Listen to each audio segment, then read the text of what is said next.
Buenas noches, profe. Como les decía, esta va a ser una clase bastante sencilla y bastante rápida porque es la última parte de lo que nos queda de lo que es el análisis de Fourier. Recordemos que cuando hemos comenzado nosotros el año, dada esta situación que se ha dado por la pandemia, hemos tenido que reformular los programas, esas cosas, y hemos dicho nosotros que con Gastón hemos tratado de priorizar los temas que realmente íbamos a necesitar y vamos a usar en alguna otra materia, ya sea del mismo nivel, como Electrotecnia 2, o de niveles superiores, como lo es, por ejemplo, control automático. Y después tienen también dentro de una electiva sistema de automatismo industrial. Entonces decíamos nosotros que la dividíamos al programa, o sea, en la reformulación esta del programa, hemos dicho que lo dividíamos en dos partes. La primera parte, que era análisis de Fourier, en el cual teníamos lo que es las series de Fourier, series trigonométricas, series complejas, las distintas simplificaciones que se hacían de acuerdo a las simetrías y todo lo demás.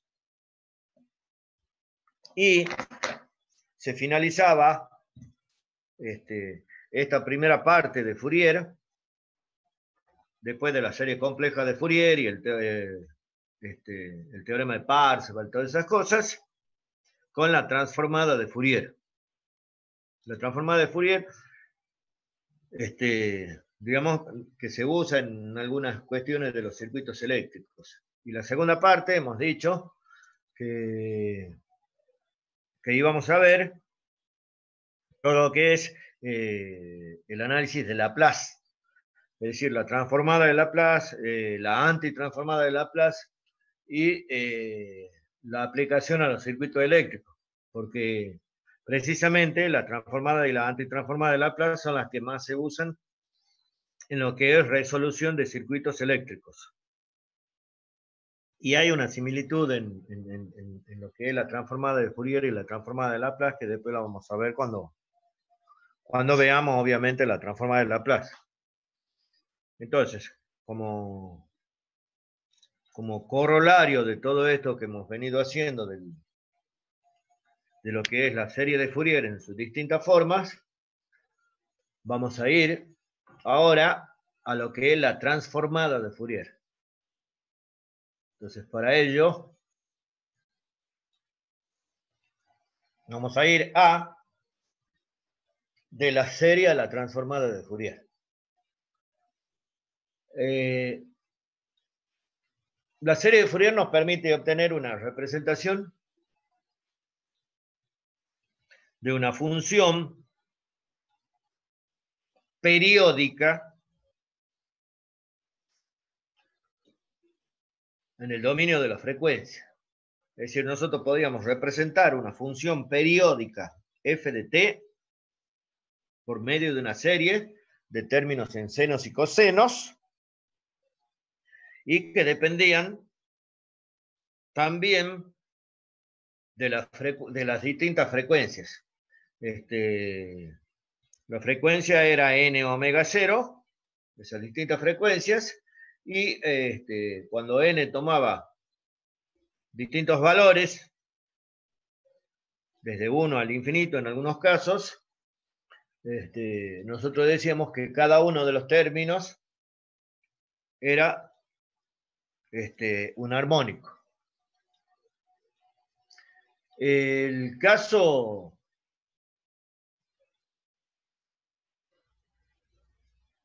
supongamos que tenemos la siguiente función. Tenemos un tren de pulsos rectangulares de amplitud 1 y de ancho P. Entonces el periodo de ese tren de pulso es T. Entonces esa es una función periódica. La forma analítica de expresar esa función periódica dice que vale 0 de menos t sobre 2 a menos p sobre 2, vale 1 de menos p sobre 2 a p sobre 2 y vale 0 de p sobre 2 a t sobre 2. Entonces esa, y obviamente es una función que repite porque decimos que es una función periódica.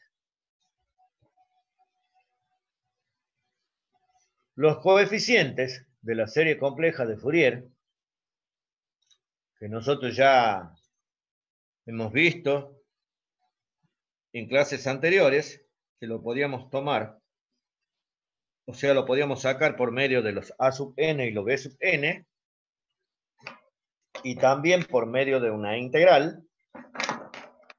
Los coeficientes de la serie compleja de Fourier de esta función está dado por esto. C sub n igual a p sobre t por el seno de n omega 0 p sobre 2 sobre n omega 0 p sobre 2.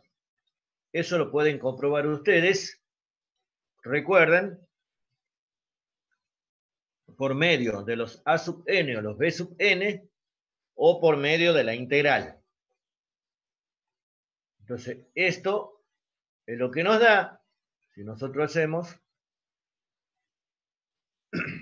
queremos calcular los coeficientes complejos de la serie de Fourier de esa función, nos da esto.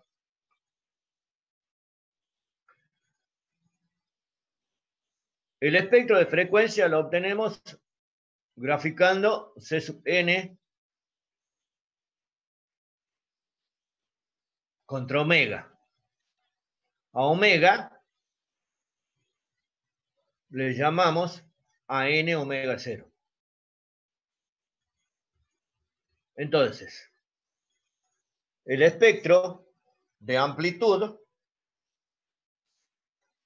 recordemos, eran líneas, eran barras que para cada uno de los armónicos, n omega 0, 2n omega 0, 3n omega 0 y así sucesivamente, tomaba C sub n. O sea, que acá, en este caso, vemos barras hacia el lado positivo y barras hacia el lado negativo, porque nosotros estamos tomando los C sub n con su signo.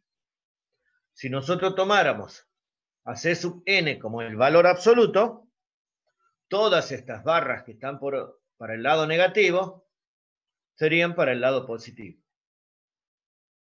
Es decir, tendríamos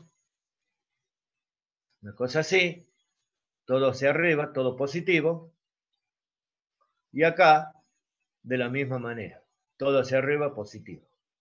Eso sí, tomáramos a C sub n como valor absoluto. En este caso no lo tomamos como valor absoluto, entonces tenemos valores positivos y negativos de C sub n. Y este es el espectro de amplitud. Recuerden que este espectro de amplitud es un espectro discreto. ¿Por qué? Porque nosotros acá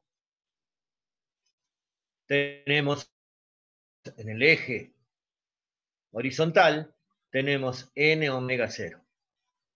Y como n varía según los números enteros,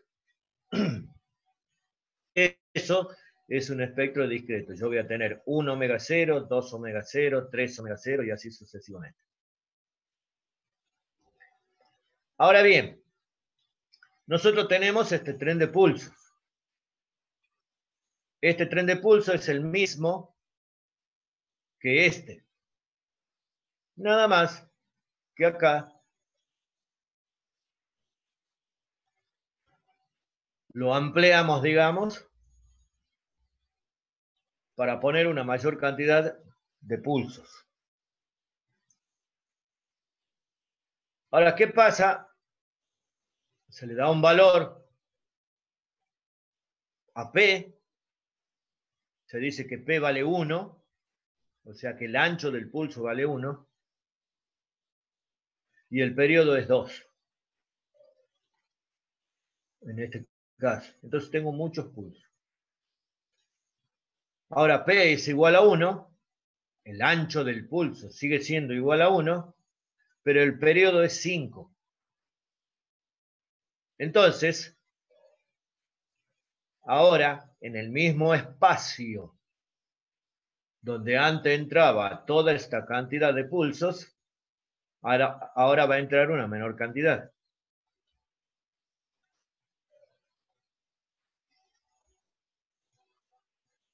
Si P es igual a 1 y T es igual a 10, obviamente vamos a tener una menor cantidad de pulso que cuando T es igual a 5. O sea, el periodo es igual a 5. Y si T es igual a 20, todavía una cantidad menor. Ahora bien, ¿qué pasa cuando T tiende al infinito? ¿Cuántos pulsos podremos tener si T tiende al infinito? A ver, alguien que tire un número. ¿Cuántos pulsos podríamos tener si T tiende al infinito? Sin ver, sin espiar.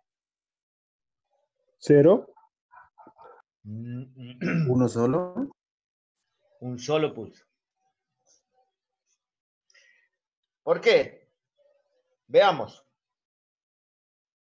Nosotros tenemos una función periódica, ¿verdad? Los pulsos se van repitiendo de T a T. O sea, en este caso de T igual a 2. O sea, de 2 en 2 se va repitiendo. Yo hasta menos 10 voy a tener 5 pulsos. Hasta 10 voy a tener otros 5 pulsos y así sucesivamente. Entonces, acá cuando tengo 5, T igual a 5, los pulsos se van abriendo. Cuando tengo igual a 10, mayor todavía. Es decir, yo voy a tener el primer pulso acá, en 0, ¿sí? O sea, con el 0 en el medio. Y el otro pulso lo voy a tener a 10.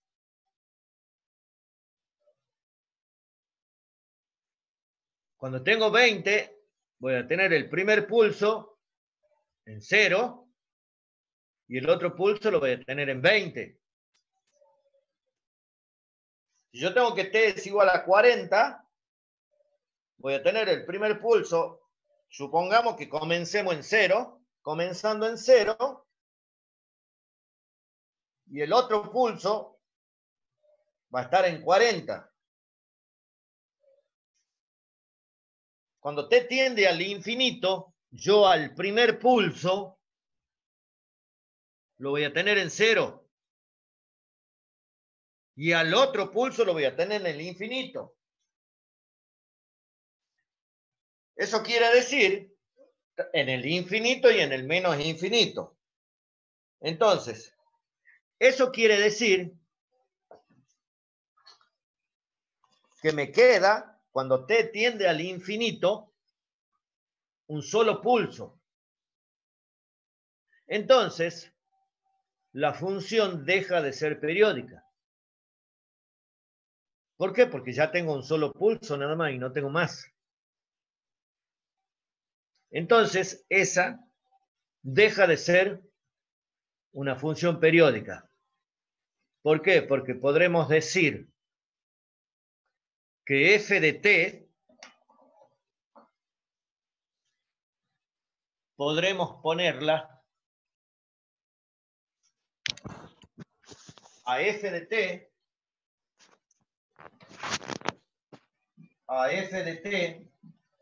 la vamos a poner igual. Fíjense ustedes, vale 0 para t menor que infinito, o sea, mayor que menos infinito y menor que menos p sobre 2. Va a valer 1. Veamos, le ponemos nosotros p sobre 2, después le pondremos si p vale 1 o no vale 1.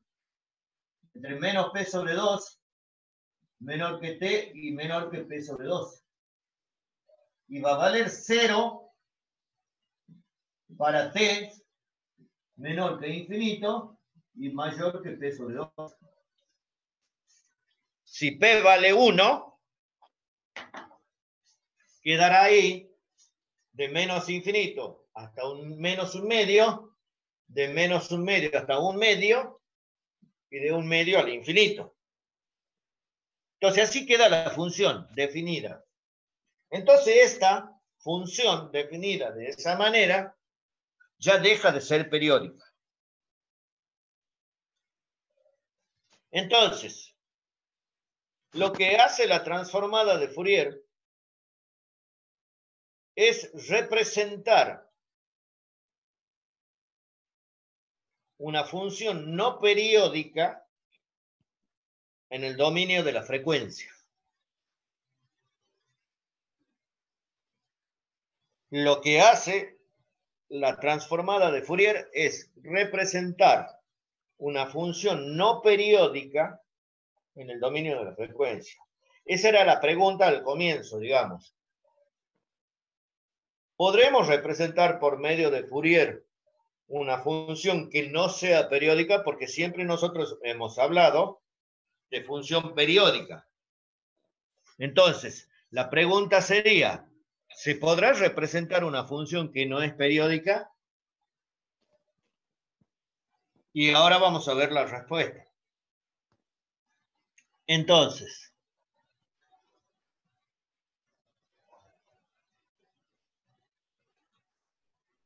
acá, como decíamos, tengo el pulso y el otro pulso en el infinito. La función queda definida como la hemos definido recién. Y esa función deja de ser periódica.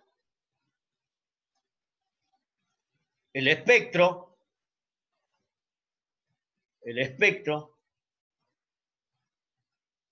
en los distintos periodos se ve de esta manera. Pasamos de un espectro discreto donde cada vez las barras se van acercando entre sí. Acá tenemos para t igual a 2, para t igual a 5, para t igual a 10, se van acercando, para t igual a 20, para t igual a infinito. Para t igual a 500, fíjense ustedes, para t igual a infinito. Es decir, lo hacemos 500,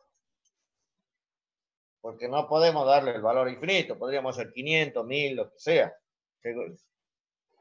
De acuerdo al soft o al soft para graficar que tengamos, podemos darle 500, 1000, lo que sea, pero supongamos, el espectro, como vemos, pasa de ser discreto, se va juntando cada vez más, a que cuando t tiende al infinito, el espectro se vuelve continuo. ¿Por qué? Porque la función ya no es una función periódica. Entonces, su espectro ya es continuo. Entonces, como decíamos recién, el razonamiento anterior nos lleva a reconsiderar la expresión de una función no periódica en el dominio de la frecuencia. No como una suma de armónicos, sino no como una función continua respecto de la frecuencia. Esto es, fíjense ustedes, dado por el espectro. Tengan en cuenta que en el eje horizontal es la frecuencia. Entonces, esta es una función continua respecto de la frecuencia. Entonces, esto es lo que decimos acá. la función pasa de ser. O sea, pasamos de una expresión que es la suma de armónicos a una función continua respecto de la frecuencia. Entonces, la serie de Fourier estaba dada por f de t igual a la suma desde n igual a menos infinito hasta infinito de c sub n por e a la j n omega 0t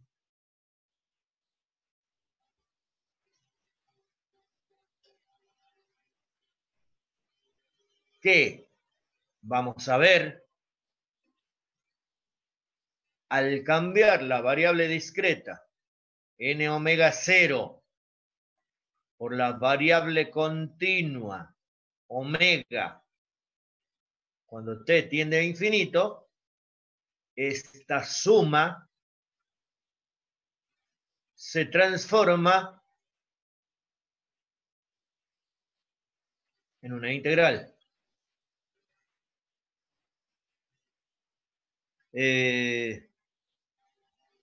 Recordemos, y fíjense, eso que dice ahí,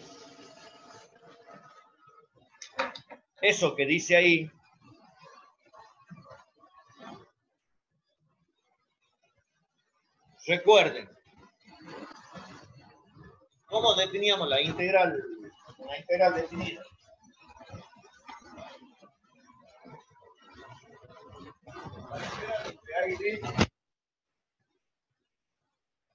de f de x de x era igual al límite cuando el número de elementos tiende a infinito o cuando la norma de la partición tendría a cero.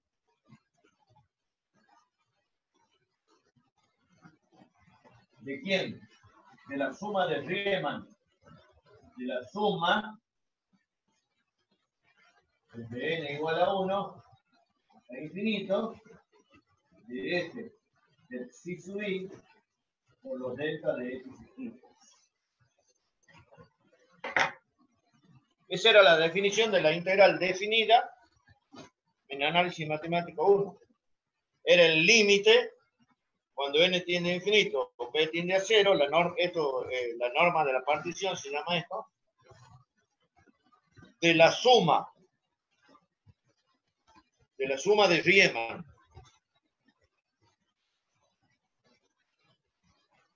Es un recordatorio. Capaz que alguno lo recuerda, otro un poquito menos, pero eso para refrescar un poco la memoria, lo ponemos ahí, la suma de Riemann. Entonces dice acá,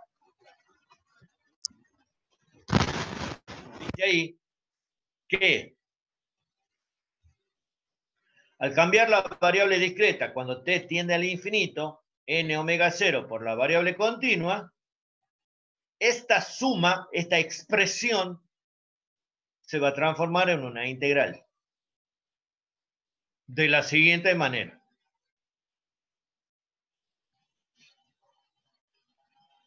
C sub n,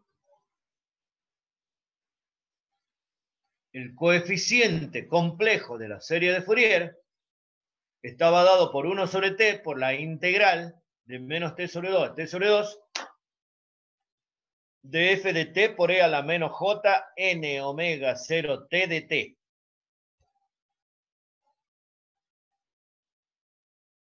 Si reemplazamos esto en la serie, en la expresión de la serie compleja, nos queda esto. F de t igual a la suma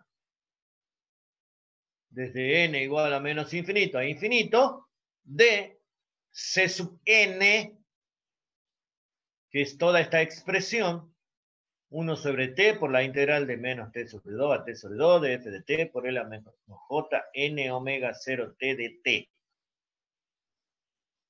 por E a la J N omega 0T.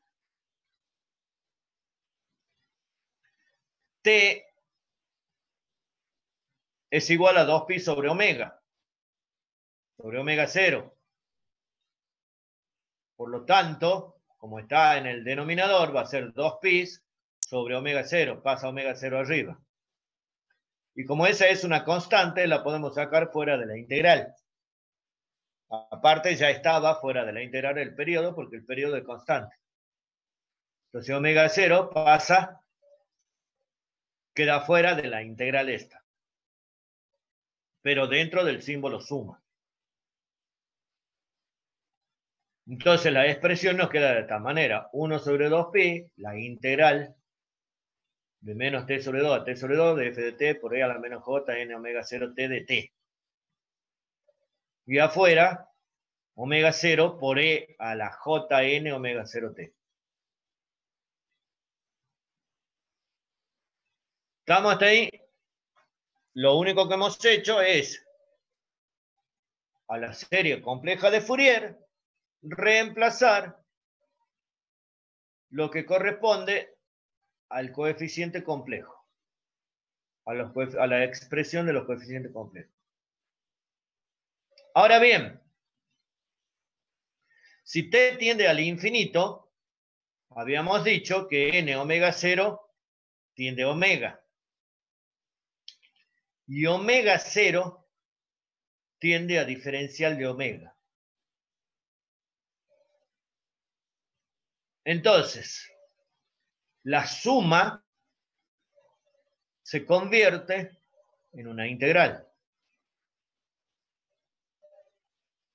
La suma se convierte en una integral. Recordemos recién la suma de Riemann. ¿Sí? Entonces, la expresión queda como f de t, 1 sobre 2pi, la integral de menos infinito al infinito, de la integral de menos infinito a infinito.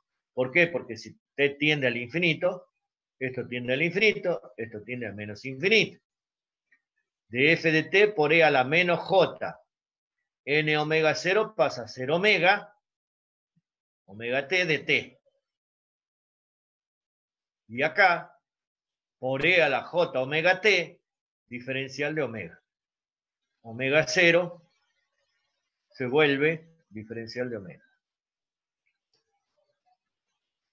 Y esta es la representación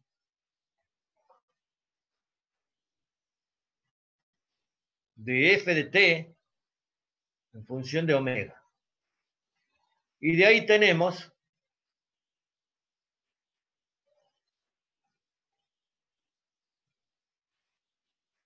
a f de t y a f de omega. A f de omega le llamamos la transformada de Fourier, que vendría a ser, fíjense ustedes, en esta expresión lo que está dentro del corchete. La integral de menos infinito a infinito de f de t por e a la menos j omega t por dt. Cuando yo integre esto respecto de t, me va a quedar esto una función de omega. Entonces esa es f de omega, que le llamamos la transformada de Fourier. Como eso de adentro es la transformada de Fourier, esto es f de omega, f de t, que se le llama identidad de Fourier o antitransformada de Fourier, va a ser 1 sobre 2pi, la integral de menos infinito a infinito, de f de omega por e a la j omega t diferencial de omega. Y esto se llama también, le suelen llamar par de transformada de Fourier. En algunos libros o por ahí en internet, en algunos lugares de internet, lo van a encontrar como el par de transformadas de Fourier. Entonces, esta es la representación de una función no periódica respecto de la frecuencia, en el dominio de la frecuencia. Entonces, f de omega es la representación en el dominio de la frecuencia y f de t la representación en el dominio del tiempo.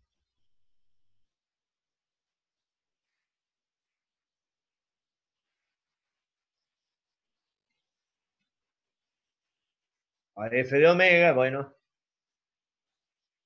se le llama transformada de Fourier y se denota con una f tipo gótica entre corchetes de f de t.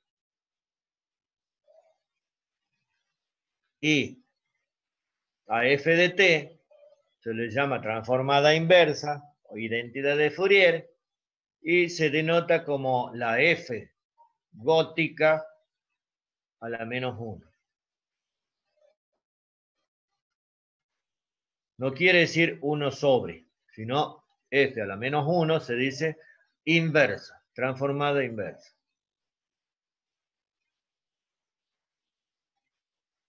Entonces, ya nos queda casi un minuto. Bueno, el ejemplo lo vamos a ver ahora cuando volvamos. Ya vemos el ejemplo.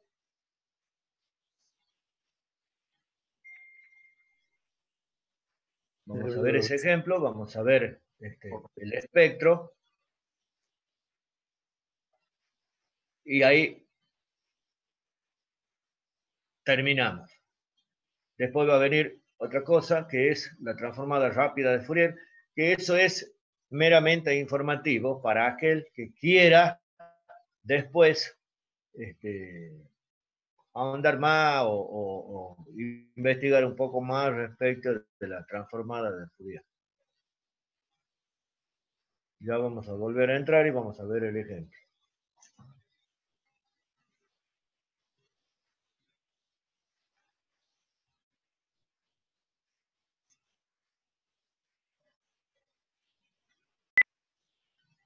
Como hemos dicho,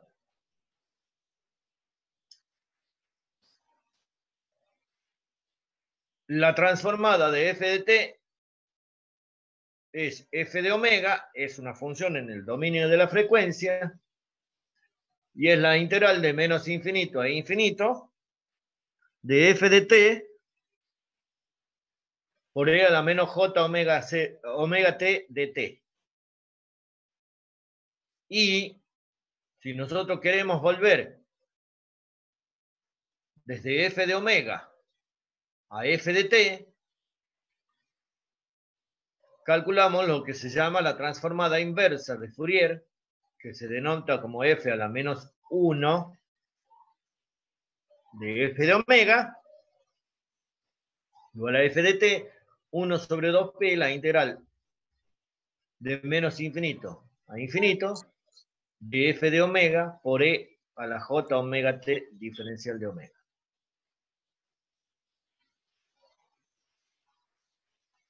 Acá tenemos f de t, como lo habíamos definido anteriormente, vale 0 para t menor que menos p sobre 2. Esto ya implica que va hacia a menos infinito.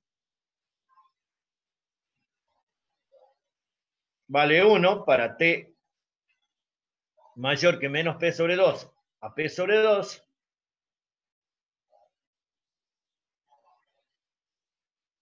Y vale 0 para t mayor que p sobre 2. Entonces acá tendríamos que haber puesto t mayor que p sobre 2. Ahí hay una equivocación, pero no está mal, pero estéticamente esa no está bien expresada, pero desde el punto de vista estético. Entonces, para calcular la transformada de Fourier, f de t integral de menos t sobre 2 a t sobre 2, de menos infinito a infinito, de f de t por e a la menos jn omega 0, e a la j omega t de t.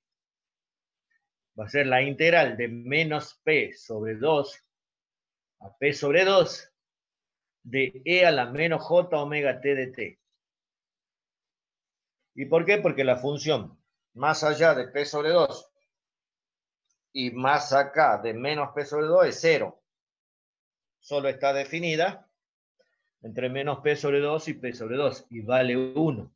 Entonces la integral esta.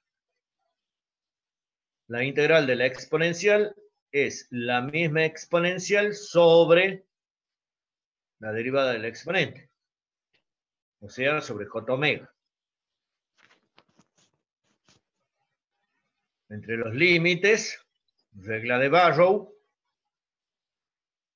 1 sobre menos j omega, e a la menos j omega p sobre 2 menos e a la j omega p sobre 2. Usando las fórmulas de Euler de identidad, esto va a ser igual f de omega a p por el seno de omega p sobre 2 sobre omega p sobre 2.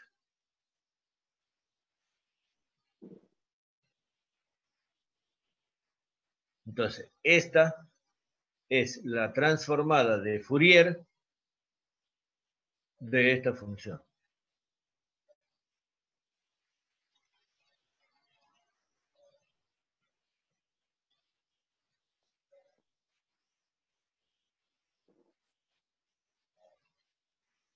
La gráfica con p igual a 1, la gráfica de esa función, de esta función, f de omega, es una gráfica continua de esta manera.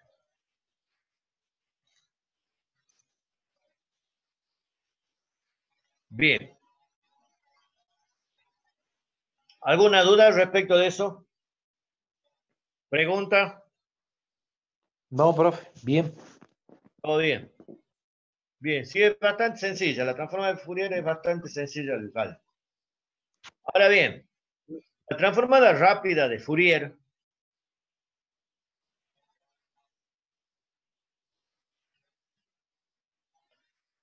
se da cuando la función f de t está dada por una lista de n valores, es decir, está discretizada.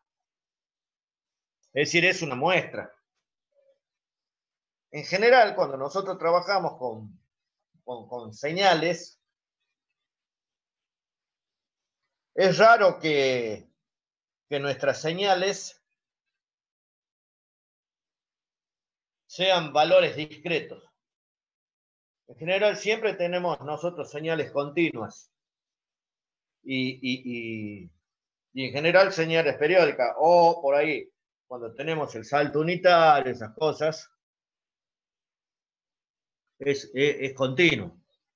Entonces, es raro que nosotros tengamos señales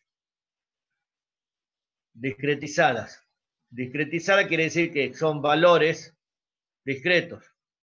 Tengo f de t1, f de t2, f de tn. Entonces, para ello, la transformada discreta de Fourier o la transformada rápida de Fourier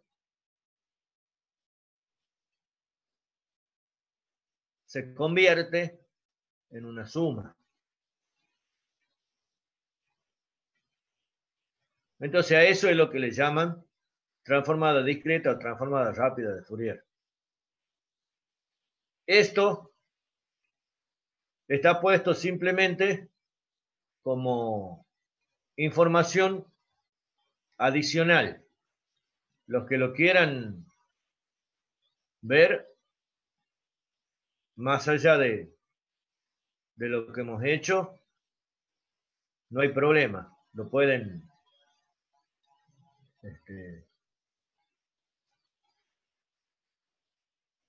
más allá de lo que hemos hecho, digamos, nosotros vemos hasta la transformada de Fourier. Los que quieran ahondar un poquito más sobre la transformada discreta o la transformada rápida de Fourier, no hay problema. Ahí está, esa es la información y pueden buscar en cualquier libro o en cualquier link por ahí algo al respecto.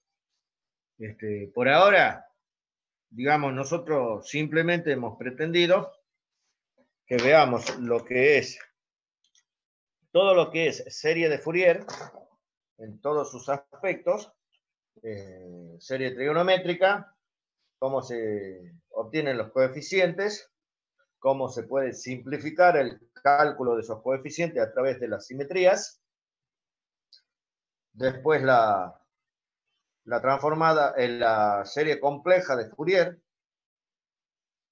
el teorema de Parseval, cómo podíamos usar los coeficientes de esa serie compleja de Fourier en el teorema de Parseval respecto de la potencia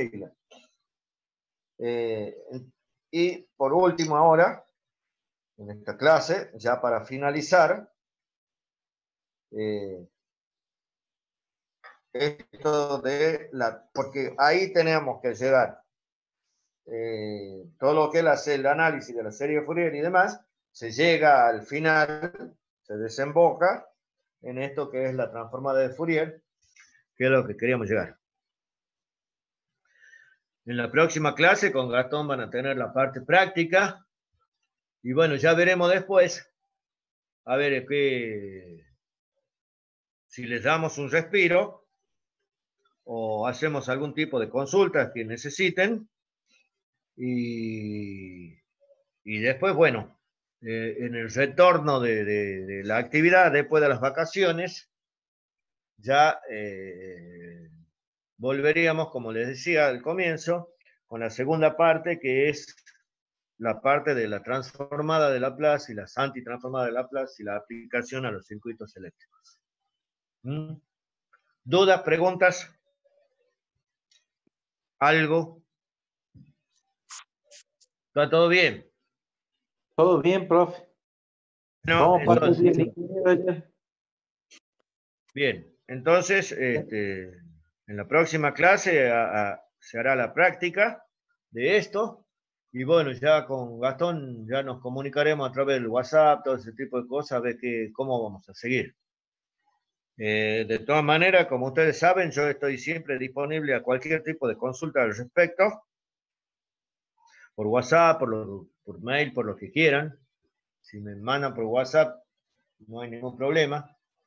Ya veremos cómo en cualquier momento se lo contestan, ¿eh? Así que bueno, que tengan buenas noches y nos veremos en la próxima clase. De nada. Bueno, o será